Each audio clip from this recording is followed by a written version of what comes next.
I'm Amber Hunt, and this is Accused, the unsolved murder of Elizabeth Andes. On the last episode... And it's only in the 1970s that we begin to suddenly see this dramatic rise in these unsolved homicides that seem similar, could potentially be linked together. Ted Bundy's kind of our archetypical modern or postmodern serial killer.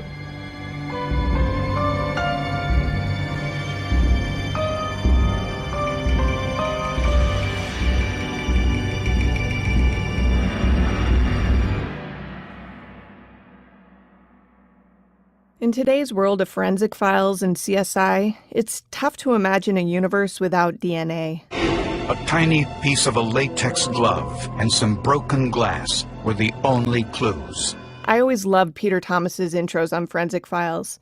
His rundown of the minute physical evidence used by scientists to ruin otherwise perfect crimes always made me think of a super nerdy MacGyver or something.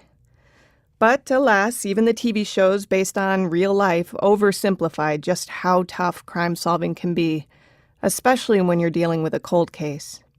When Beth Andes was killed in 1978, no one had heard of DNA. Fingerprints were standard, and polygraphs were cutting edge, but DNA wouldn't be used in a criminal trial for 8 long years. It'd be even longer before police departments were trained in how to properly collect it. It's one of those things. This happened before I was even born, so... I hear it. Yeah, I was 2 months old. For me to jump in and take a look at this thing, it's definitely interesting, and a study in police practices in the 70s. Oxford Lieutenant Jeff Robinson is a 35-year-old man investigating a 37-year-old case. In fairness, my eyes looking at it, I'm looking at it with 2015, 2016. I think when I went to the VDOC, it was 2014. I'm looking at it with eyes through those lenses. Robinson's talking here about the VDOC Society, the volunteer group of forensic experts we introduced in episode 3. And one of the things that when I was at VDOC we talked about was, things that could have been done differently. And in talking with those professionals at that group, they were very impressed and they were very complimentary of the work that was done in 1978 and 79. Oh, great. Certainly things have changed, and certainly things that we do are much different today. But for what was available and the practices of the day, they were very complimentary of that group and that organization in the 70s, from all standpoints, whether it's the police department, the crime labs, the prosecutor's office. Everybody was very complimentary of the job that was done back then. And so I don't want to take away from what they did. And unfortunately, people look at it and say, well, why don't you have this? Why don't you have that? Well, those things just weren't done then, Right. It's the prism of today's, yeah. Who would have thought I could walk in a crime scene today, take a cotton swab and rub it on a doorknob and be able to tell you everybody that's touched that doorknob in the past, right, 2 weeks. Today's day and age, I think we would have had this thing solved pretty quickly, or at least had leads pretty quickly. Technology just wasn't available back then that we have now. Now, whether the VDOC Society was entirely complimentary of the 78 investigation is debatable. Remember, profiler Richard Walter told me, the fact of the matter is it sloppy? Yes. But that doesn't mean he said the same to Robinson. Still, the truth is that things done as a matter of course today just weren't done when Beth Andes was killed. And it wouldn't be fair to fault the police for not being clairvoyant. Surely that explains why there were no doorknob swabs or fiber sweeps or modern-day rape kit tests. The officers on the scene didn't even wear gloves. I know this because every cop who walked into the scene had to be fingerprinted to match against prints lifted from Beth's bedroom. Even Police Chief Joseph Statham's prints are in the case file. Changing times explains some of what appears today as sloppy, but it doesn't explain everything. Unfortunately, a lot of the things that we would need to try to take this case to a trial at this point, this juncture, in this day and age, we just don't have anymore. That's kind of been passed along to me in bits and pieces. What does that mean, though? Is all the evidence gone? I don't want to say all of it, but I think a lot of things are not around. So if you don't mind, I'm just going to ask, do you have the scissors still? No.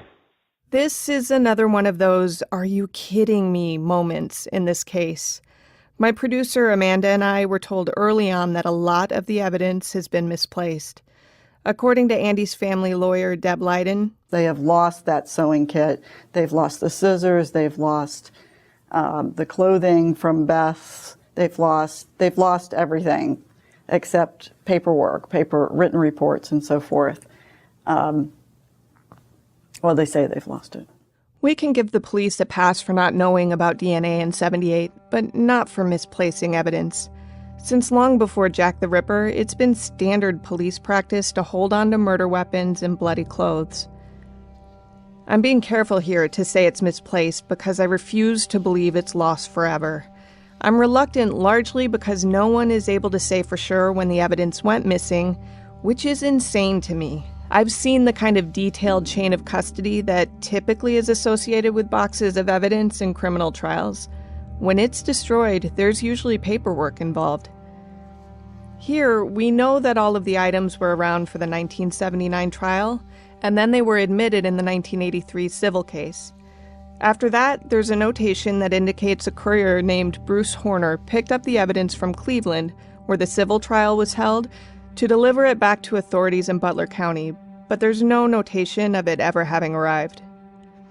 When I talked with some officials, they said mind-boggling things that implied they didn't have a clue what usually happens with evidence.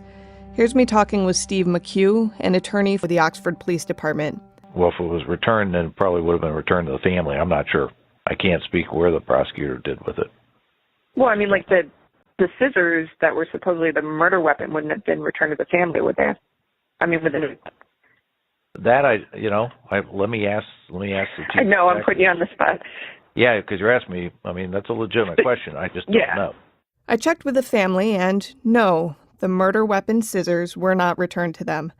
I was so surprised about that being suggested that I asked former Chief Steve Schwein about it.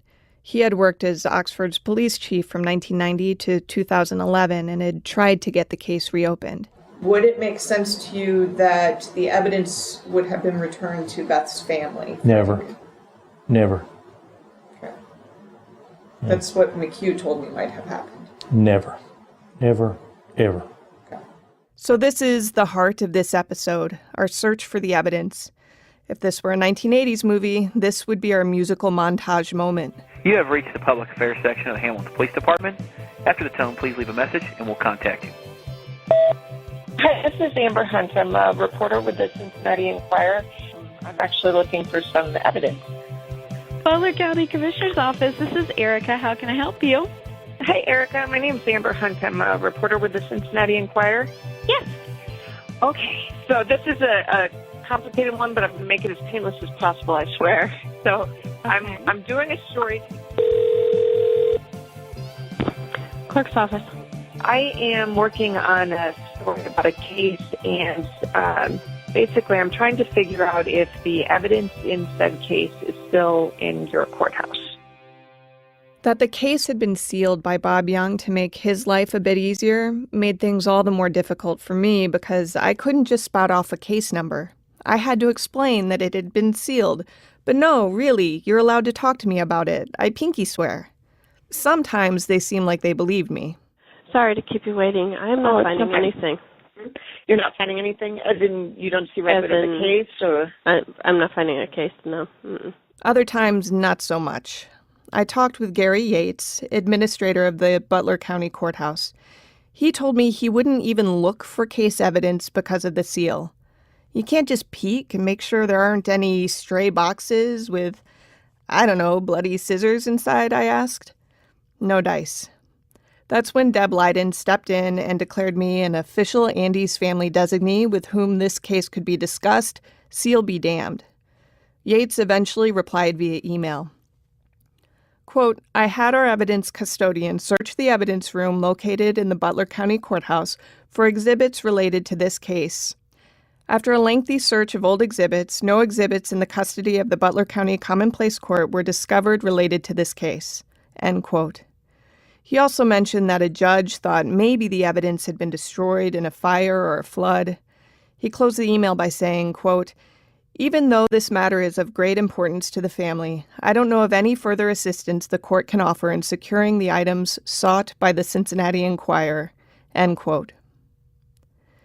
If the cops don't have it, and the courts don't have it, and the family doesn't have it, maybe we should just write it off as missing forever, right? That's what I asked Mark Godsey. He's the director of the Rosenthal Institute for Justice and the Ohio Innocence Project. So when you have encountered somebody saying this is lost, do you have any over-under on the likelihood that it actually is lost? I give that no credence whatsoever until we've done everything we can do to check every single possible place it could be, including the court reporter who was in charge of the case. We found cases where the court reporter took it home and put it in her garage afterwards.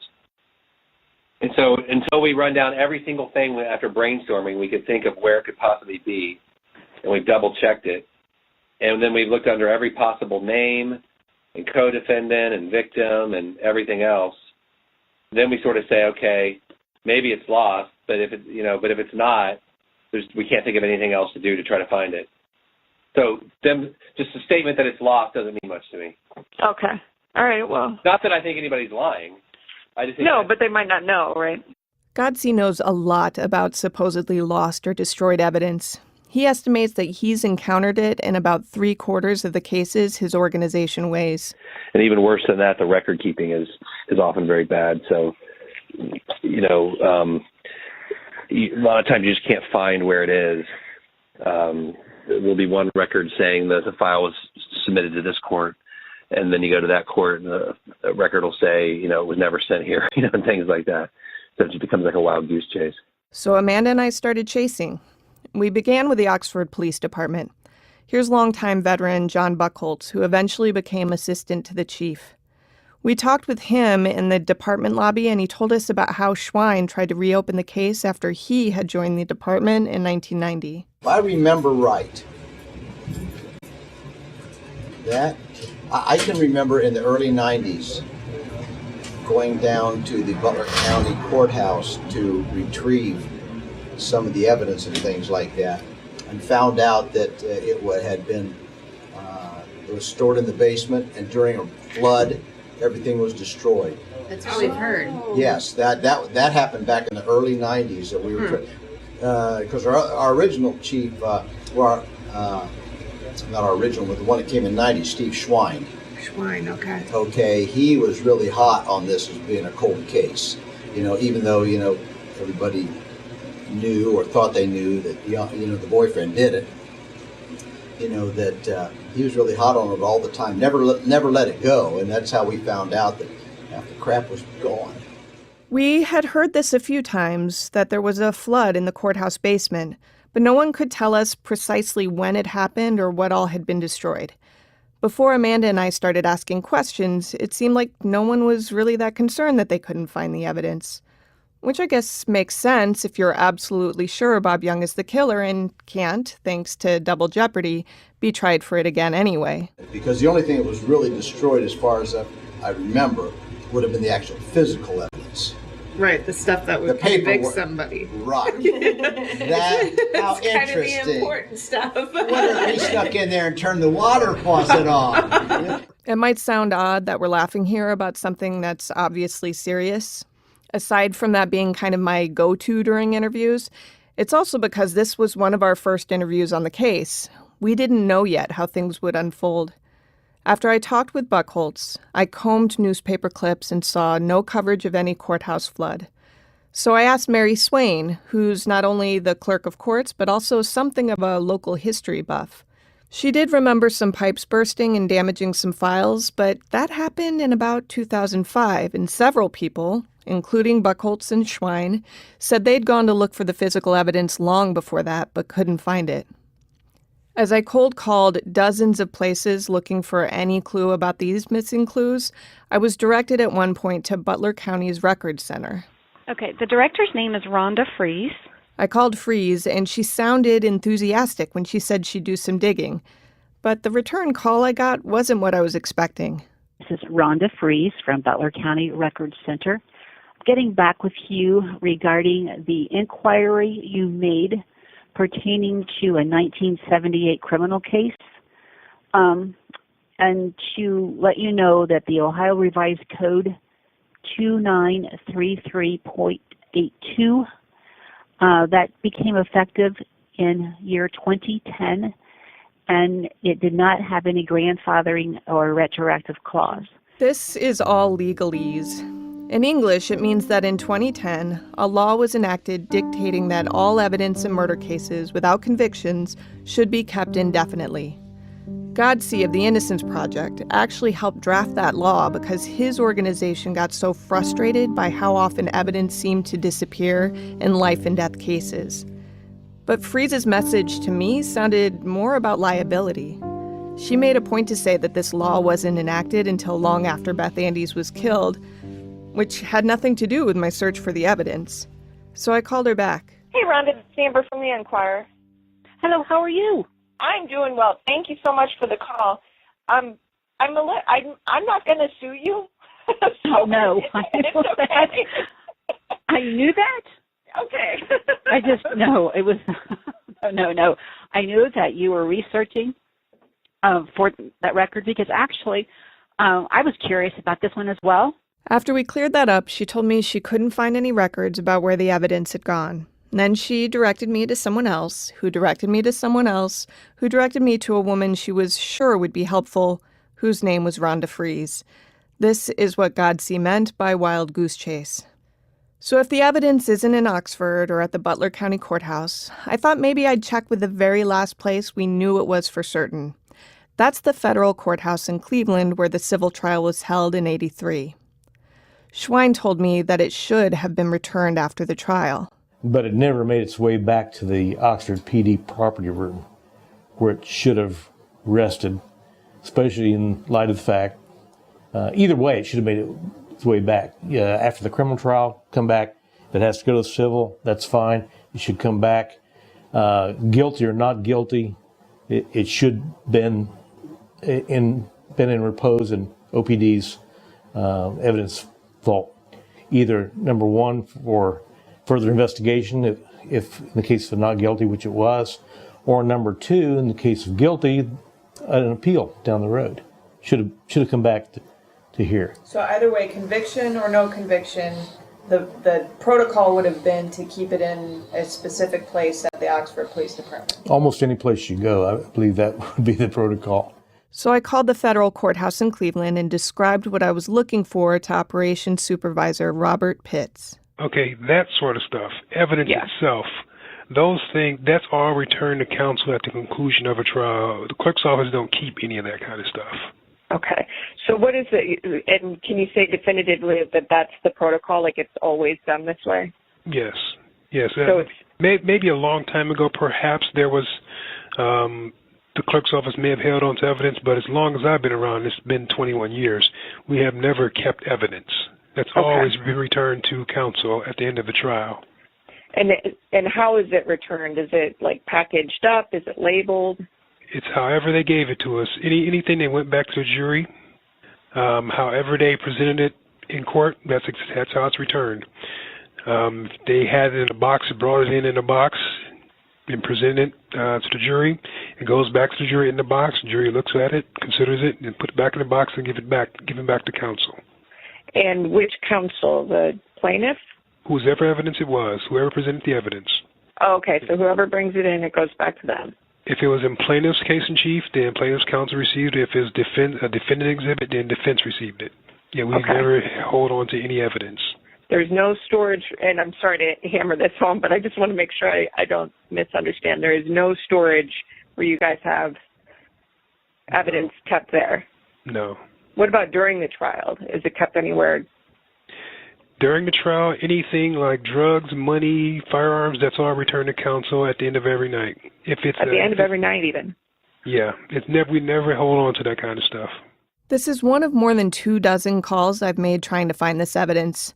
I've called courthouses and lawyers. When I've learned that one affiliated lawyer has died, I've called his children, his ex-wives, and the institutions with which he worked, all in hopes of figuring out where he might have stored a box of evidence if it happened to have been given back to him.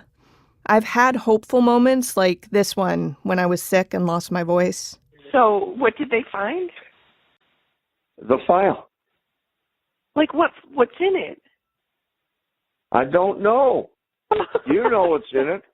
What the hell is this all about? Hey, wait a minute. Just a minute. Hey, can you hang on about 30 seconds? Yeah, absolutely. Okay, because I'm going to record you. Oh, no problem. I don't mind.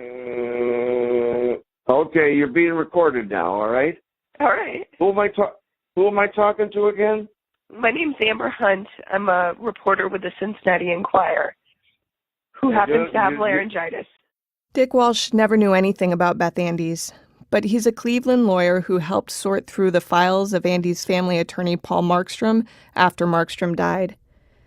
Markstrom had instructed that his files be left to the state Supreme Court for sorting and filing, though Walsh didn't remember whether the Andes file was included in the bunch. This first call was him telling me that, yes, the file was found in Supreme Court storage. I was elated, but I had to wait for the file to be shipped to Walsh before I could learn what was in it. A week later, I found out. His notes and things like that. Okay. Is there, are they handwritten notes? No scissors. Okay. No scissors. I had Supreme Court personnel do a search through all of its files to see if an unlabeled box of evidence could be located. I had my staff look through those boxes, and they did not find anything. Okay. All right. Okay. So we have officially checked, huh? Yep, we've officially checked. We went through all the boxes. I had them pull them, and they went through them this morning. Okay. All right. All right. Thank you. Yep, no problem. All right. Take care. Bye. Bye. Most people have been empathetic with my search. That's a big task. You have no idea, man.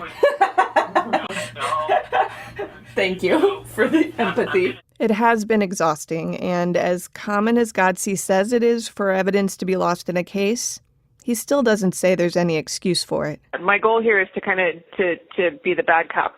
So if you have a municipality, though, that has had 2 murders in the past quarter century, and one of them is unsolved, isn't it kind of reasonable to think that they might hold on to the evidence in that case? Yeah, I would say in an unsolved case, that would be much more unusual. We don't deal with unsolved cases. I'm only looking into ones where somebody's in prison and claiming they're innocent. Right. I would find that highly unusual that the evidence would be missing in an unsolved case. Okay, so I was hoping you would tell me how wrong I am, but you're not. Right. Okay. Oh, all right. Earlier, I mentioned a guy named Bruce Horner. He apparently worked as a courier for some time, so I thought, well, maybe he picked up the evidence but never got around to delivering it. Or maybe he tried to deliver it but was shooed away for one reason or another. Maybe it's still in his basement somewhere after all these years. Deb Leiden found him, or more accurately, she found an obituary stating that Sergeant Bruce Edward Horner of the U.S. Army, quote, danced through the pearly gates in 2007 while serving his country in Iraq. I found Horner's brother through email and apologized for the intrusion, but told him what I was looking for in the off chance it was still in storage somewhere. The brother politely replied that he couldn't help me. I went back to the conversation I had with Godsey of the Innocence Project. Okay, so if I'm dealing with a small police department in Ohio, and I've checked with the courts and the department and a federal court where there was a civil case, I must be missing some avenues that I wouldn't know to go down.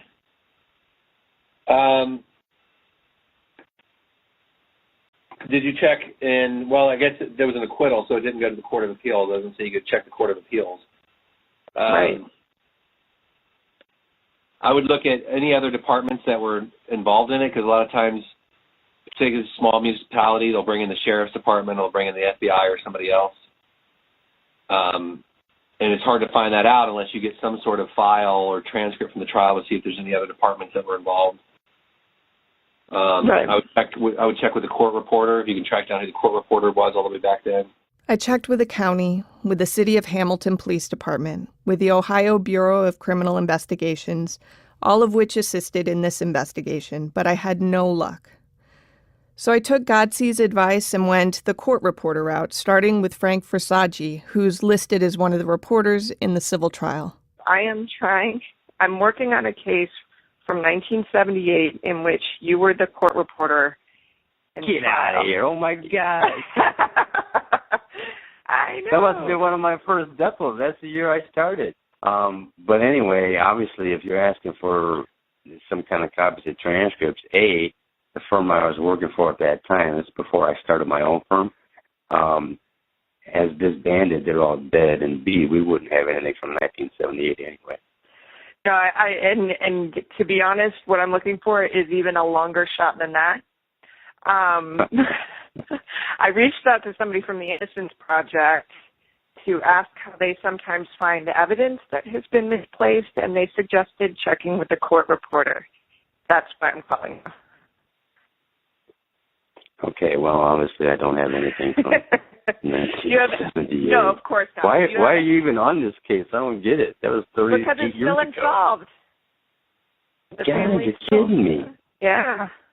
I decided to switch gears and track down the court reporter in the original criminal trial. Her maiden name was Olga Watkins. She graduated from Miami University in 1977. Later, she went to the University of Dayton Law School before becoming a lawyer in 1992. Her obituary states she practiced law with her husband for a decade before retiring, and then she died in May 2014 while in hospice care. According to her obituary, she'd been married by the time she graduated Miami, and her new name was Olga Moser.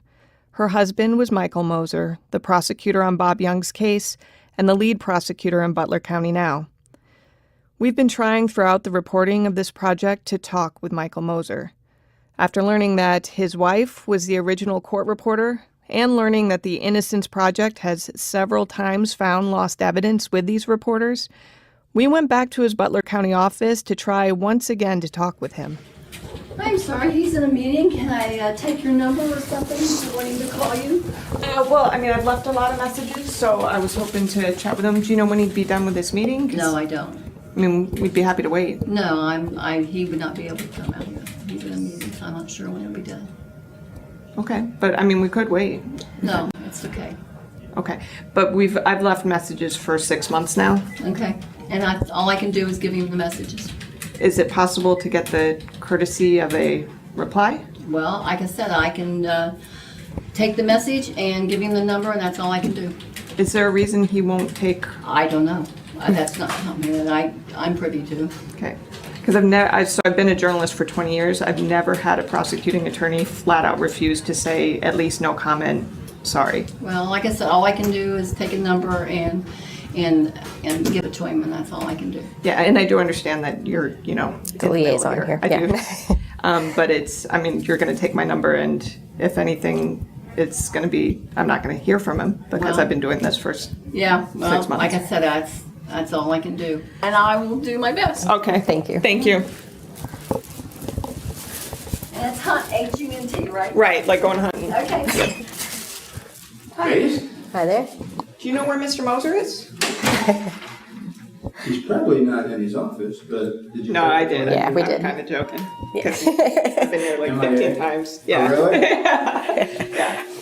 Did they try and suggest that you just, instead of making 15 attempts, just get an appointment?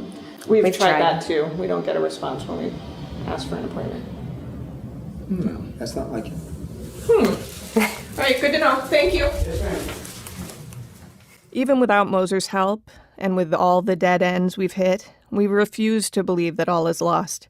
Whenever I get frustrated, I remember something Godsey said about the reliability of police and prosecutors when they say evidence is gone. Just like when you go to your kid who's a teenager, find your piano book in your room and the room's a mess, and they come back to you 15 minutes later and they go, I can't find it. Do you take that to the bank? Of course not. While working on this project, I saw a headline from South Dakota that gave me hope. Here's Mark Walker, a reporter with the Argus Leader, explaining the 1990 case against a man named Stacy Larson. Stacy Larson, basically in the murder, is accused of taking a shotgun while he's driving down a highway on a foggy night in South Dakota and shooting the shotgun while he's driving at a couple that was next to him. Ronald Hilgenberg was killed and Stacy Larson was sentenced to life in prison. The Minnesota Innocence Project got interested about 10 years ago in the case and asked to see the 6 or so boxes of evidence that were still being housed by the McCook County Sheriff's Office. The sheriff's folks said, sure thing, so the Innocence Project people hopped in a car. They were driving to South Dakota. They stopped to see Stacy Larson. They made another stop, and then they went to McCook County and then learned that the evidence was no longer there. So it's not that somebody misspoke and said the evidence is here when it was already destroyed. It's that it was destroyed in that time frame between driving from Minnesota to South Dakota. Right, and McCook County, as their justification, they always go back to, well, there was an order in place, despite the fact that, and the Minnesota Innocence Project says, yeah, we recognize that, you told us that, that's why we filed the appropriate paperwork to preserve that evidence, and there was an understanding. So there's a constant back and forth as to what happened with that evidence and why was it destroyed in the first place. Innocence projects focus on cases in which they think someone was wrongly accused, but they need DNA evidence to test. Without the evidence in the Larson case, the Minnesota group couldn't do anything. The case languished for nearly 10 years. So it's not all lost. As I was getting ready to put out this story, the current McCook County Sheriff, he was doing some spring cleaning of the evidence locker, and basically some evidence from Stacy Larson's case fell out of a box that was a completely different case, just fell out. And he called his attorney and was like, well, I was spring cleaning, was looking at this evidence from this other case, and a bag of evidence from your client's case just kind of fell out onto the floor. Untested evidence that was here the entire time. That's the headline I spotted. Missing evidence found in sheriff's locker could free inmate. Then in June, there was a People magazine article about a mom-turned-private investigator who spent 4 years making some 750 phone calls. Eventually, she found the quote-unquote lost evidence needed to solve the 1984 murder of her friend, Angie Samota. Decades-old evidence has been uncovered before. Maybe it'll happen again. Until it does, we're working with what we've got, and we're digging up everything we can. Because some information has been wrong in the original case files, our efforts have led to some uncomfortable moments. Like when I reached out to the son of the late Wince Morris, who was listed on one police record as having been the owner of the Red Ox where Beth worked. Morris's son found my query upsetting. His dad had died when he wasn't even a teenager yet. And besides, he said, he didn't own the Red Ox. He owned the car wash next door. Whoops. Amanda and I visited the Red Ox, which is still standing, in hopes of finding out who really did own it back then. So I'm actually a photographer with the Cincinnati newspaper, and we're doing a bit of investigating on an old story around this town. Okay. In 1978, a woman was murdered right down the road, and she used to work here. Were you around back then, by the chance? No, I was not. Because I think this is still the same building. Yes, it is. It's the same building. It's been around a long time then, hasn't it? Yes, it has. Yeah, it's been probably one of the oldest buildings in Oxford as far as business-wise. But back then there used to be like a delicatessen attached to it. That's not part of it anymore? That's no longer here. The employee said that the Red Ox was under new ownership. She had no idea who ran it back in '78. So I reached out to Ohio state officials to find out who had the liquor license for the Red Ox back in the late '70s, and I learned that the owner was a man named R.J. Stevenson. He doesn't live in Ohio anymore, and he's quite elderly, but I found his phone number and he called me back. It's been, 30-some years. It has, I know, and I'm pushing it.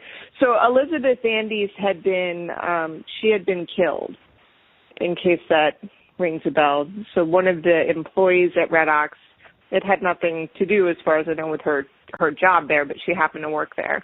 And so I was trying to get a sense for whether there were any records of employees from that time, so people who might have known her. That name is not at all familiar. Wow, okay. With me. Do you remember at all one of your employees getting murdered?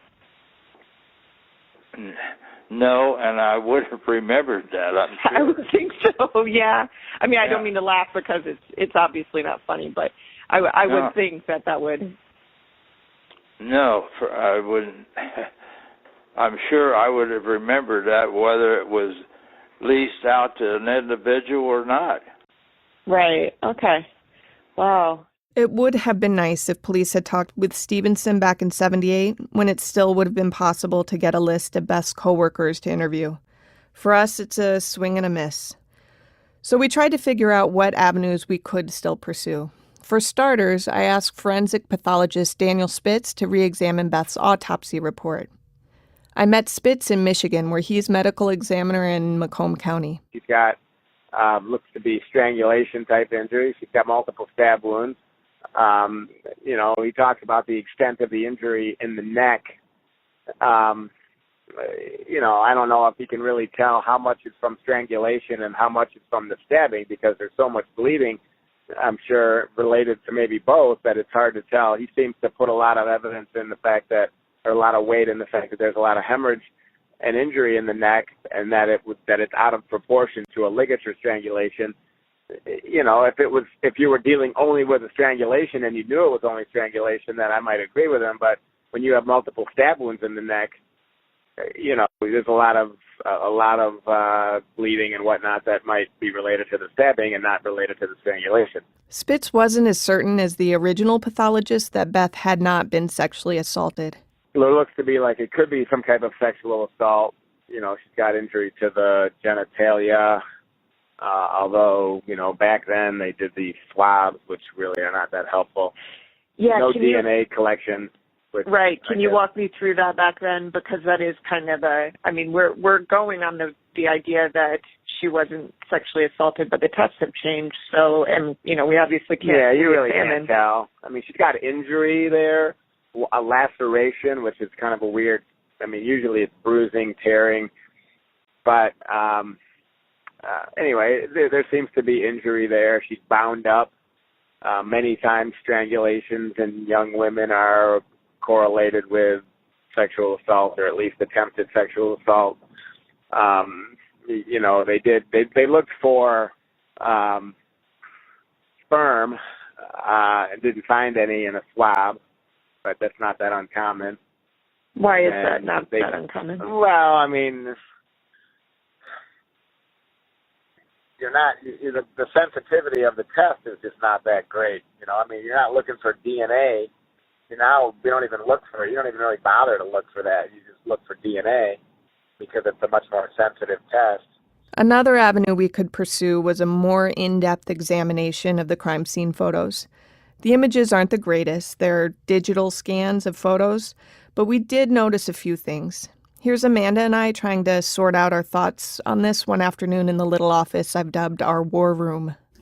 From what we read in the case file, there's mention of Buzz saying they drank Pepsi and wine the night before, and that they watched a movie on TV. The TV is in her bedroom, we noticed from the photos.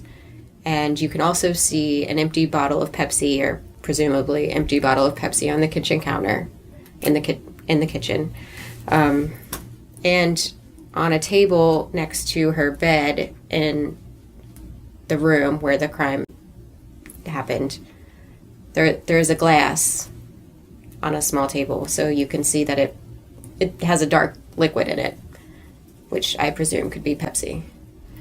And the thinking here is that the statement doesn't say where they watched this movie, but right. The TV we see is in the only TV we see is in the bedroom, right. And TV wasn't as common back then. Like having multiples wasn't as common, so it makes sense that it might have used to be in the living room, but she moved it into her bedroom since she was the only one around.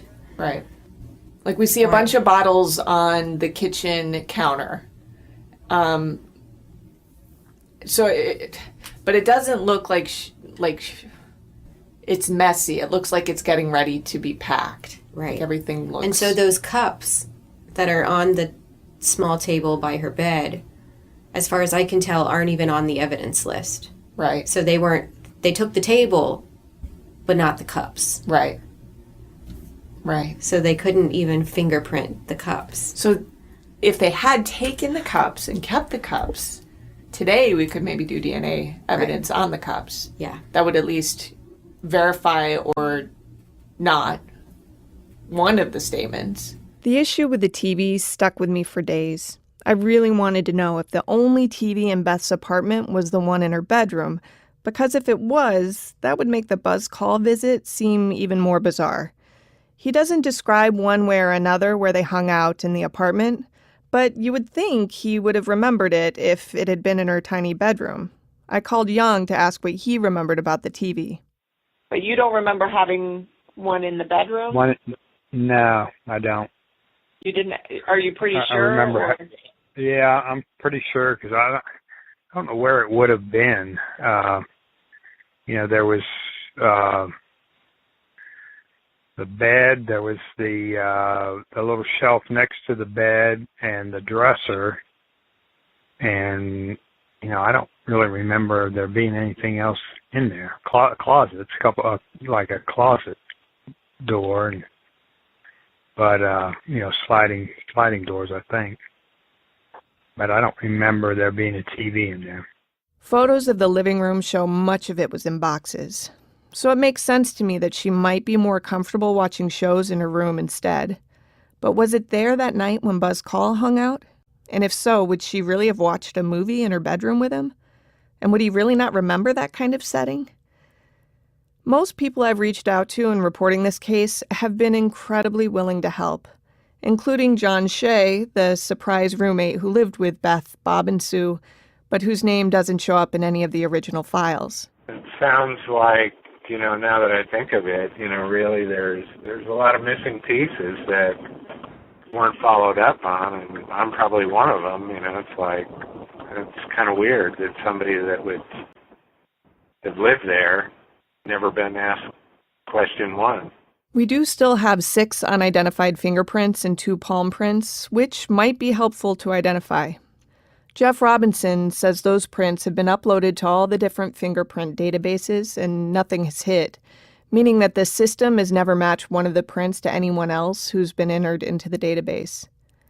During the 79 trial, a forensic expert testified that the prints had been compared to one submitted by Buzz Call, Sue Parmalee, Sue's father, Bob Young, Beth Andes, and even one hand of Boyd Glasscock, because for some reason that's all police ever tracked down.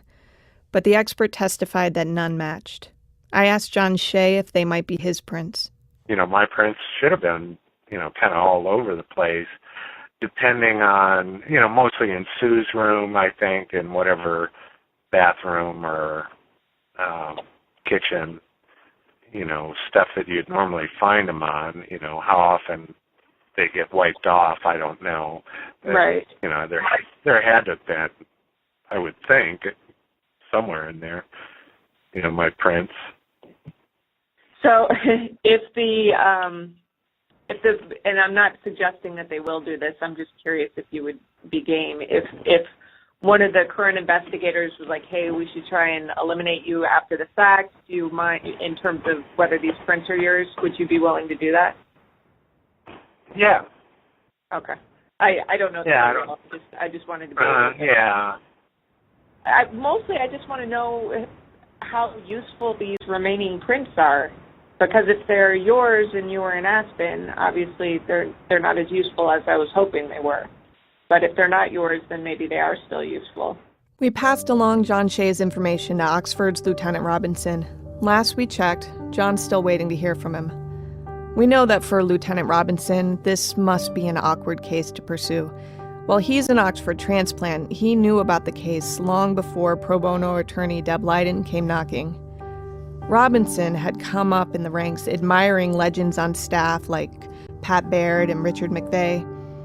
So he'd heard many times of Beth's case, and with each telling, he also heard about the trial and what a disappointment it was that a guilty boyfriend walked free. Robinson also works routinely with Michael Moser, who has the power to decide whether the cases Robinson has investigated are strong enough to be tried. I asked Robinson if he had faced pushback after he started looking at the case. Yeah, I really don't want to say one way or the other. He was wishy-washy. Later, he warned me that some people might not be as willing to talk about the case with me as he's been. There's probably going to be some pushback, I would imagine, and I don't know that it's going to be from my agency, but there's going to be some pushback for you that the right person has tried. He's right. There's definitely pushback that Bob Young's the culprit here. All I can say is 2 separate juries said otherwise. In my heart, I feel that somewhere inside a dusty box, there sits the evidence that will finally prove it one way or the other. But I'm still looking. Next time on Accused. Excuse me, Mr. Moser. Hi. I'm Amber Hunt with the Enquirer. I've been trying to set up a meeting with you for some time. Yeah. Do you happen to know where the evidence is in the Elizabeth Andes case?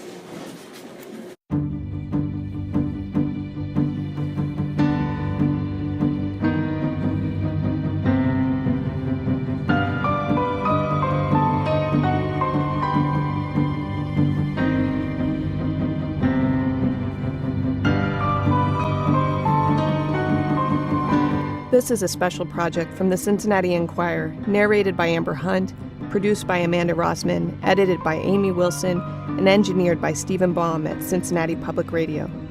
Music was composed by Andrew Higley. To look at case documents, photos, videos, and more, visit cincinnati.com/accusedpodcast.